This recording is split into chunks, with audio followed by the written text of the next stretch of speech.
Bismillahirrahmanirrahim. Assalamualaikum warahmatullahi wabarakatuh. Alhamdulillahirabbil alamin. Assalatu wassalamu ala Rasulillah. Segala puji kehadirat Allah Subhanahu wa taala, Tuhan semesta alam serta pencipta langit dan bumi. Dan juga sholawat untuk Nabi besar Muhammad sallallahu alaihi wasallam sebagai bentuk cinta dan penghormatan kita kepada beliau. Nah, sekarang kita akan masuk kepada pembahasan mengenai konspirasi untuk membunuh unta Nabi Soleh alaihi salam. Jadi setelah unta betina yang keluar dari batu besar sebagai mukjizat Nabi Soleh hidup di tengah-tengah kaum Tsamud, keadaan ini terus berlangsung. Namun para tokoh kafir dari kaum Tsamud merasa terganggu dan khawatir dengan keberadaan unta tersebut. Mereka khawatir unta itu akan mempengaruhi dan menarik perhatian lebih banyak orang untuk beriman kepada Nabi Soleh.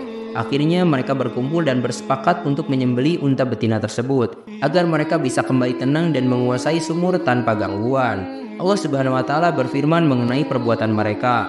Kemudian mereka sembelih unta betina itu dan mereka bersikap angkuh terhadap perintah Tuhan. Mereka berkata, "Hai Soleh, datangkanlah apa yang kamu ancamkan itu kepada kami jika betul kamu termasuk orang-orang yang diutus Allah." Al-Quran Surah Al-A'raf ayat ke-77.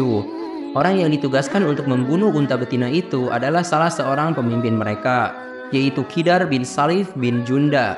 Ia digambarkan sebagai seseorang yang berkulit coklat tua dan bertubuh pendek. Ada yang mengatakan bahwa ia adalah anak haram hasil dari perzinahan di tempat tidur Salif. Qidar melaksanakan tugas membunuh unta berdasarkan kesepakatan kaumnya. Ibnu Jarir dan para ulama ahli tafsir menyebutkan bahwa terdapat dua wanita terhormat dari kalangan kaum Tsamud yang terlihat dalam konspirasi ini. Wanita pertama bernama Saduk binti Mihya bin Zuhair bin Mukhtar, seorang wanita kaya dan cantik yang pernah menikah dengan laki-laki muslim dari kaum Tsamud, namun kemudian bercerai. Saduk meminta putra pamannya, Masra bin Mahraj bin Mikya, untuk membunuh unta itu dan dia pun setuju. Wanita kedua adalah Unaizah binti Gunaim bin Majlaj, dikenal dengan julukan Gonama, seorang wanita kafir lanjut usia yang juga kaya dan mempunyai beberapa putri cantik. Unaizah menawarkan salah satu putrinya kepada Qidar bin Salif jika ia berhasil membunuh unta Nabi Soleh. Qidar pun menyetujuinya.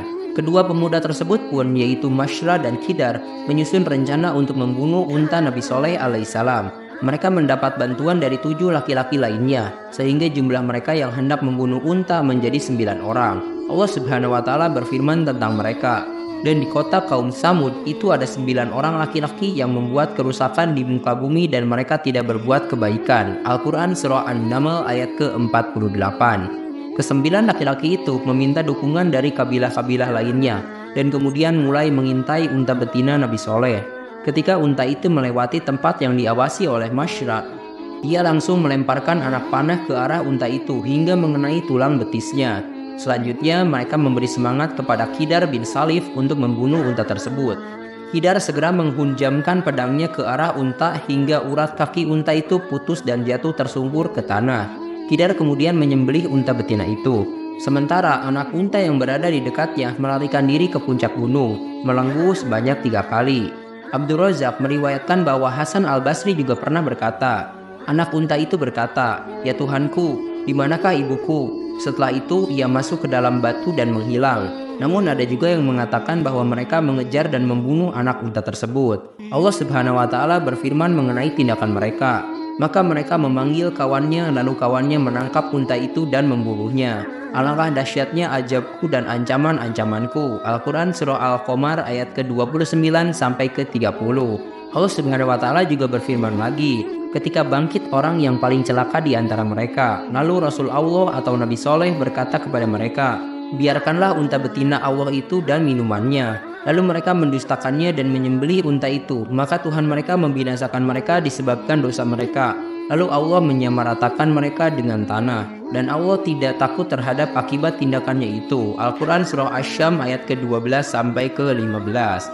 Rasulullah Shallallahu Alaihi Wasallam juga menjelaskan mengenai orang yang membunuh unta itu dalam hadisnya, menyebutkan bahwa orang tersebut adalah seseorang yang sangat ditakuti, sangat kuat, dan sangat dipatuhi di kalangan suku atau kabilahnya, seperti yang diriwayatkan oleh Imam Ahmad, Bukhari, dan juga Muslim. Muhammad bin Ishaq juga meriwayatkan dari Ammar bin Yasar bahwa Rasulullah Shallallahu Alaihi Wasallam pernah bersabda kepada Ali, "Maukah engkau kuberitahu tentang orang-orang yang paling celaka?" Ali menjawab, "Ya, mau."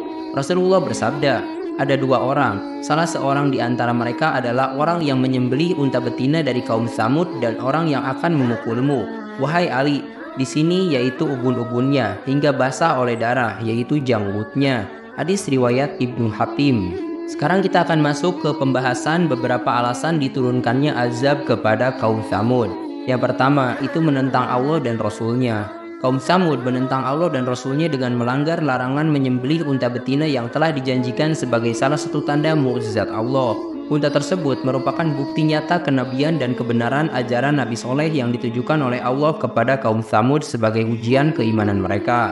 Firman Allah, "Kemudian mereka sembelih unta betina itu dan mereka bersikap angkuh terhadap perintah Tuhan. Mereka berkata, 'Hai Soleh, datangkanlah apa yang kamu ancamkan itu kepada kami jika betul kamu termasuk orang-orang yang diutus Allah.'" Al-Quran Surah Al-A'raf ayat ke-77.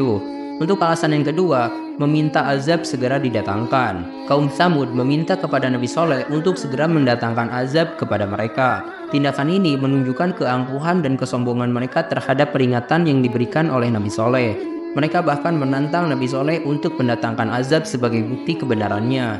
Firman Allah menyatakan, "Dan janganlah kalian mengganggunya unta betina itu dengan gangguan apapun yang akan menyebabkan kalian ditimpa azab yang dekat." Al-Quran Surah Hud ayat ke-64. Juga dalam ayat lain disebutkan azab hari yang besar. Al-Quran Surah Asy-Syu'ara ayat ke-156. Dan azab yang pedih. Al-Quran Surah Al-A'raf ayat ke-73. Jadi ini hanya potongan-potongan ayat ya, supaya videonya lebih singkat dan lebih jelas aja. Sekarang mari kita lanjut ke alasan yang ketiga, yaitu mendustakan Rasul. Kaum Tsamud mendustakan Nabi Soleh yang telah menunjukkan dalil yang jelas dan pasti atas kenabian dan kebenarannya. Padahal mereka mengetahui kebenaran tersebut secara langsung dan nyata. Kekafiran, kesesatan, dan keingkaran mereka telah membawa mereka jatuh dari kebenaran hingga menyebabkan turunnya azab yang sangat pedih kepada mereka. Allah Subhanahu wa Ta'ala berfirman dalam surah Hud ayat ke-65.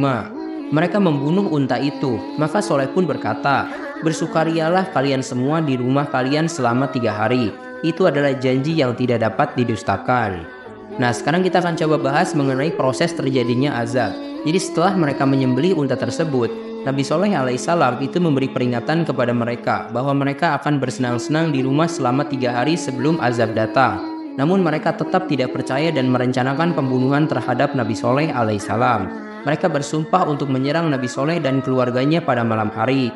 Allah Subhanahu wa Ta'ala berfirman dalam surah An-Naml ayat ke-49.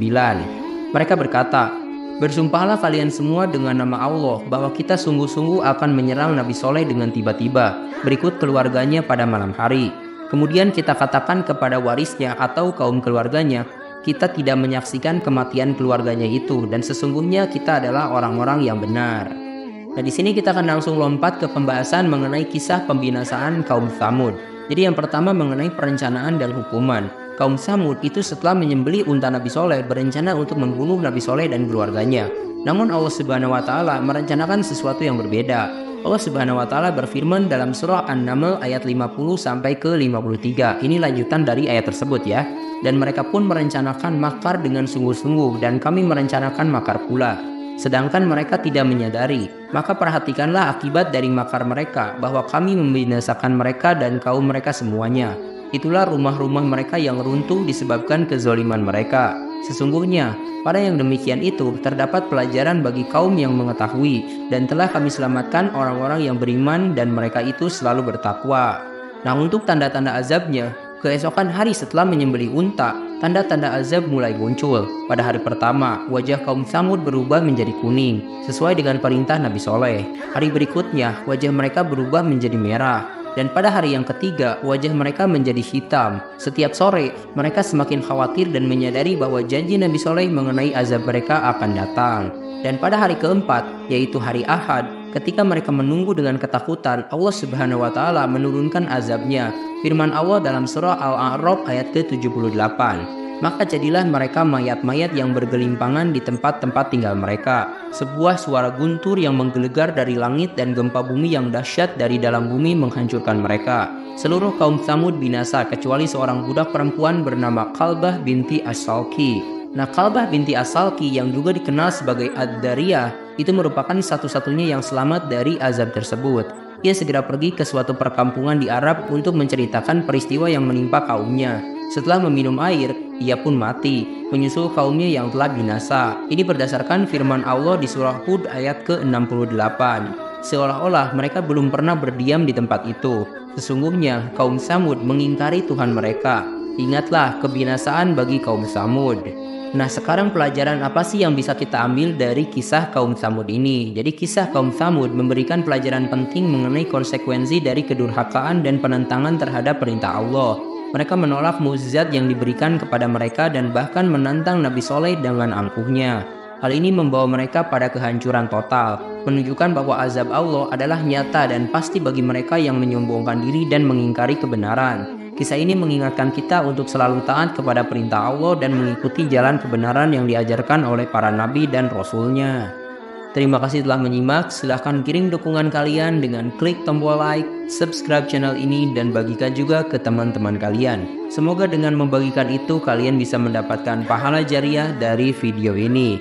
Mohon maaf bila ada kesalahan. Wabillahi taufik wal hidayah. Wassalamualaikum warahmatullahi wabarakatuh.